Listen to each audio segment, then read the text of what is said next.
Salam paling dahsyat bagi teman-teman semuanya. Malam ini saya ingin membagikan satu tips lagi. Setelah kemarin saya membagikan tentang how to start ya, bagaimana untuk memulai bisnis ini. Kalau Anda ingat, saya kemarin pada poin pertama saya menginfokan bahwa Anda harus mempunyai 20 orang referral dan menduplikasikannya kepada tim Anda. Seperti itu ya. Jadi duplikasi, rekrut 20 member. Oke, nah di sini saya tahu teman-teman pasti mempunyai latar belakang yang berbeda-beda ya. Ada yang memang sudah jago rekrut ya, ada yang memang linknya banyak, jadi pasti tidak akan ada kesulitan kalau untuk merekrut ya. Tapi di sini saya juga banyak menemui banyak sekali yang bertanya kepada saya, Ibu, bagaimana caranya saya bisa merekrut? Bagaimana caranya supaya orang itu tertarik? Bagaimana saya bisa punya referral 20 orang?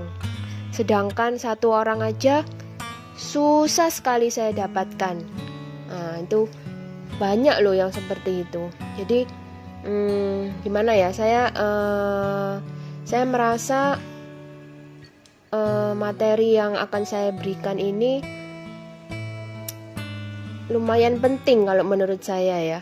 Jadi karena gini loh teman-teman, Anda nggak bisa mematok bahwa orang-orang itu harus sama seperti Anda, karena pada kenyataannya tidak semua sama seperti kita ya, itu tidak semua. Jadi orang-orang yang Anda rekrut di bawah itu akan berbagai macam karakter, berbagai macam latar belakang, dari berbagai macam kemampuan dan lain sebagainya. Nah itu jadi kita itu harus bisa mengedukasi, jadi memberikan hal-hal basic untuk mereka supaya mereka bisa berkembang. Orang-orang yang memang basicnya tidak punya link, yang tidak bisa merekrut, buta sama sekali untuk urusan seperti ini ya, itu bisa terbantu itu ya.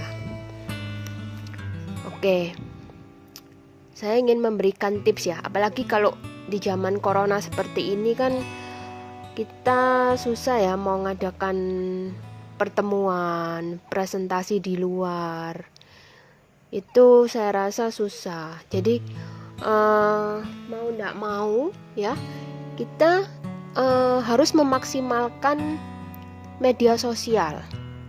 Dalam hal ini kalau saya pribadi, saya memaksimalkan penggunaan Facebook pribadi saya gitu.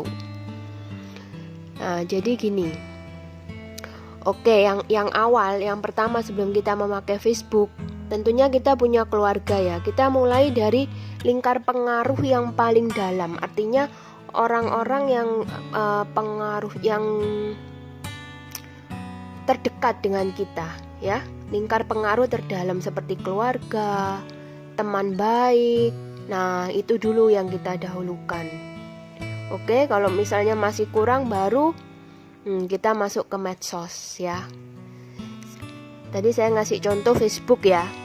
Nah di Facebook ini yang pertama yang harus Anda lakukan adalah add pertemanan sebanyak-banyaknya ya. Jadi tambah daftar pertemanan Anda sebanyak-banyaknya gitu. Banyak yang udah bilang, Bu, pertemanan saya sudah banyak. Berapa banyak? Sudah 1000. Nah 1000 itu kalau menurut saya belum banyak, karena Facebook itu bisa menampung sekitar 5.000 ya, 5.000 orang. 1000 itu belum banyak ya, belum banyak. Dan 5.000 aja belum tentu 5.000 itu memperhatikan apa yang Anda share, apalagi cuma 1000 Jadi harus di-add sebanyak-banyaknya. Kemudian kalau Anda tanya, lah apa nge-add-nya apa ngawur?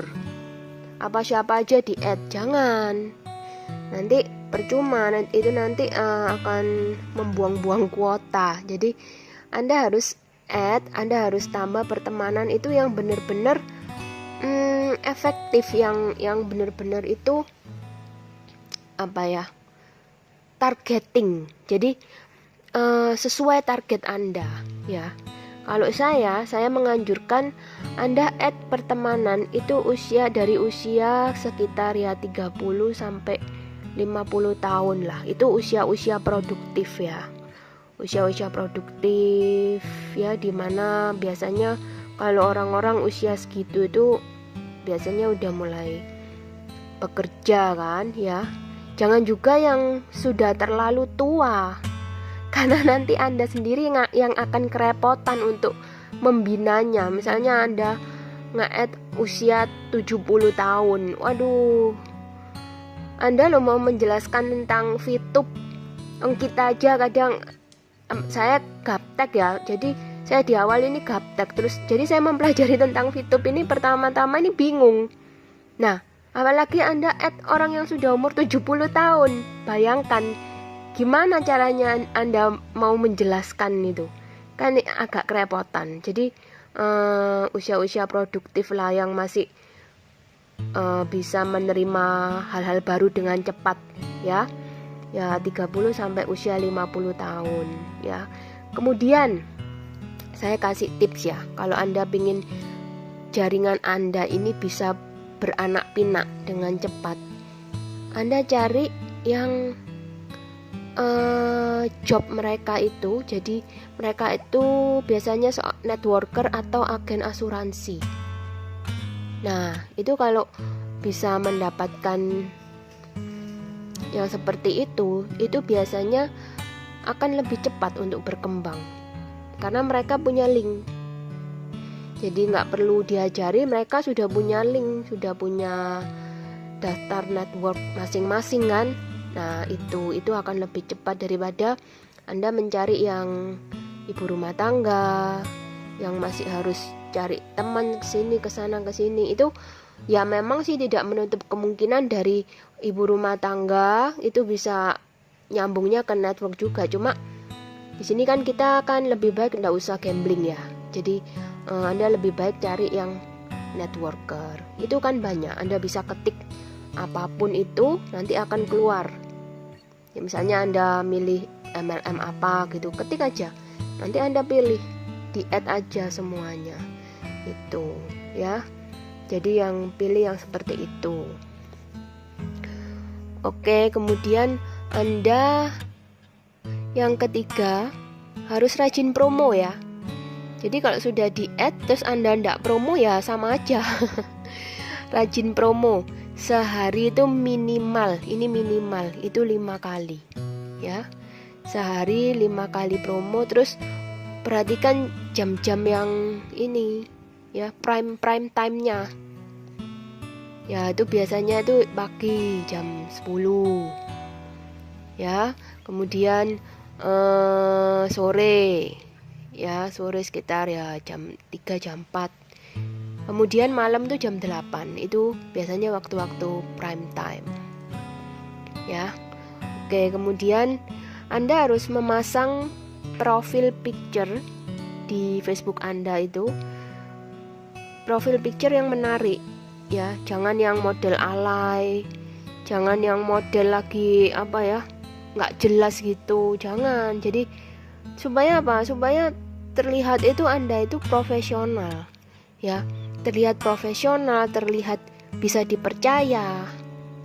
Terus terlihat bahwa Anda itu memang niat untuk bisnis, bukan cuma asal.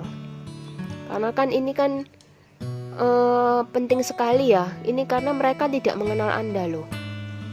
Betul kan?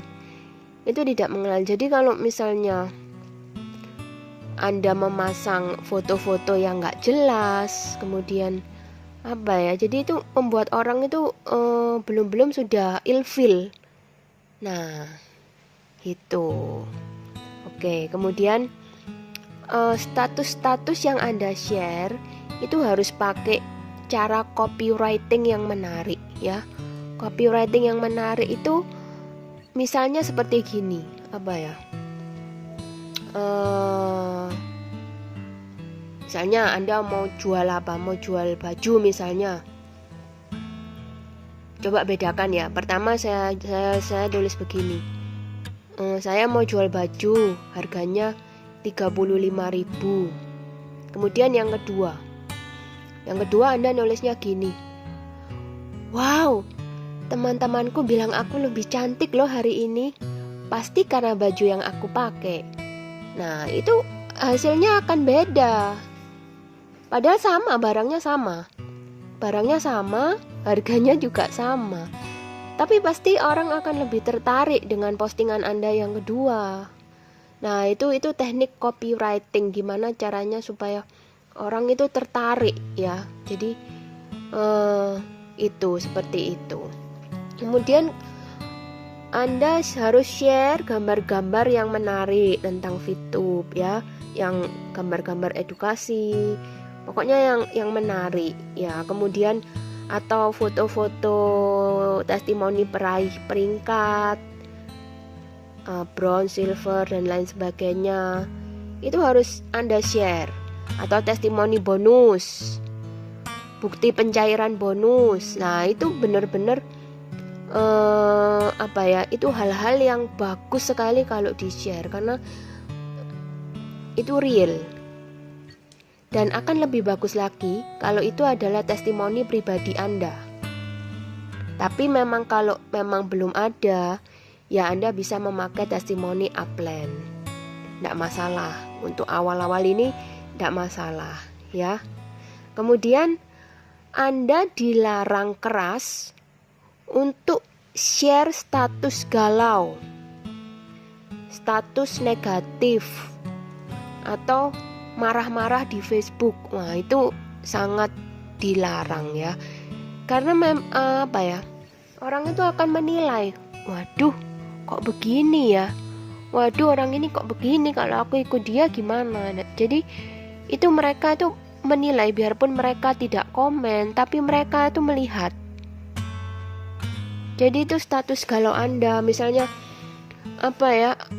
aduh hatiku sakit, aduh itu nggak penting. Itu nggak penting, dan itu bisa menjatuhkan nilai seseorang yang Anda ini kan mau membranding diri Anda ya. Anda mau membranding diri Anda sebagai apa? Nah, kalau di sini kan kita tujuannya bisnis. Kalau tujuannya bisnis, jadi Anda harus benar-benar berusaha menampilkan kepribadian Anda itu sebagai orang-orang yang bisa dipercaya, orang-orang yang bisa memimpin. Lah, kalau status Anda galau, suka marah-marah, pasti orang merasa, aku kok dipimpin sama orang yang marah-marah gini ya. Pasti mereka akan reject. Belum apa-apa mereka pasti akan reject ya. Jadi jangan share status galau, status marah di Facebook Anda. Anda harus share kata-kata positif, kata-kata yang membangun, sehingga orang menjadi simpati ya. Orang itu senang membaca status Anda, walaupun dia bukan mau beli barang dari Anda, tidak apa-apa. Walaupun dia di awal tidak join dengan Anda, tidak apa-apa. Jadi awal itu Anda harus berusaha menarik simpati dulu dari mereka ya. Kalau orang sudah simpati, istilahnya orang tuh kalau sudah jatuh cinta, nanti Anda mau nawarin apa aja mereka pasti mau. Nah gitu ya. Jadi jangan jangan Anda berpikir, saya sudah nge-add 1000 orang, 1000-1000-nya harus join. Bukan gitu. Jadi Anda itu setelah menambah pertemanan, Anda harus membranding diri Anda dulu. Anda harus istilahnya itu kenalan ya, tapi secara tidak langsung. Jadi supaya mereka tuh mengenal, misalnya si Budi. Oh, ini ada Pak Budi ya. Wah, teman baru ini. Gimana sih kesehariannya? Apa sih yang di-share? Nah, itu. Orang-orang itu biasanya pasti kepo. Jadi mereka sekali melihat, 2 kali melihat, 3 kali. Itu mereka bisa joinnya tuh pada saat mereka melihat yang ke-50 kali, itu bisa. Di saat mereka sudah yakin, mereka pasti tanya, mereka benar-benar tertarik, mereka pasti tanya gitu ya. Nah kemudian kalau misalnya ada yang bertanya ya, ada yang bertanya ini bisnis apa, terus ada yang tanya, mau join dong misalnya gitu ya. Nah langsung Anda kasih kontak WA Anda atau Anda inbox dia ya, infokan WA Anda dan di japri ya. Nah setelah Anda japri, Anda langsung infokan bahwa ini adalah bisnis gratis, bisnis social advertising berbasis network, legalitas lengkap ya, potensi income miliaran, joinnya gratis. Langsung minta datanya, jangan lama-lama. Jadi di awal itu Anda harus segera minta data ya. Kalau Anda sudah pegang data, ya sudah, mereka milik Anda, tidak akan kemana-mana, betul kan? Jadi yang di awal jangan lupa minta data dulu, Anda simpan dulu datanya, baru nanti Anda bisa menjelaskan seperti apa. Anda bisa share marketing plan-nya, bisa share PowerPoint-nya, bisa. Kalau misalnya Anda tidak bisa menjelaskan, nah Anda harus arahkan mereka untuk ikut presentasi Zoom ya, Future Talk. Kan ini akan dilakukan setiap hari presentasi Zoom itu. Langsung arahkan aja ke sana. Sambil Anda belajar ya. Jadi jangan sampai nanti member Anda malah akhirnya lebih pintar dari Anda aja. Padahal kan Anda harusnya jadi leader, kan harus Anda yang harus bisa membina tim. Jadi seperti itu. Nah, kalau sudah saya kasih materi segini banyak, kalau belum bisa merekrut 20 orang aja itu kebangetan loh ya. Ini tadi itu sudah banyak loh, dari keluarga ya. Keluarga aja sudah berapa orang. Kemudian teman baik, masa enggak punya teman sama sekali, kan enggak mungkin. Nah, yang ketiga tadi dari medsos. Pastilah 20 orang itu pasti bisa Anda dapat. Ya, saya jamin pasti bisa. Jadi seperti itu. Ini belum membahas hal-hal lainnya loh, baru bagaimana untuk mencari 20 orang member, belum bagaimana cara supaya 20 orang itu bisa berkembang, bisa multiplikasi. Belum loh ya, ini baru 20 member aja. Ya, kalau dibahas di sini tapi nanti kepanjangan waktunya, itu harus ada sesi lain lagi. Jadi yang penting di sini sekarang kan Anda harus rekrut 20 orang member untuk mencapai peringkat apa? Bronze ya. Jadi caranya seperti itu, seperti yang saya tadi ajarkan. Oke. Malam ini cukup sekian dulu, nanti kita akan bahas hal-hal selanjutnya pada pertemuan berikutnya. Oke, selamat malam, sukses buat Anda semua. Go Diamond.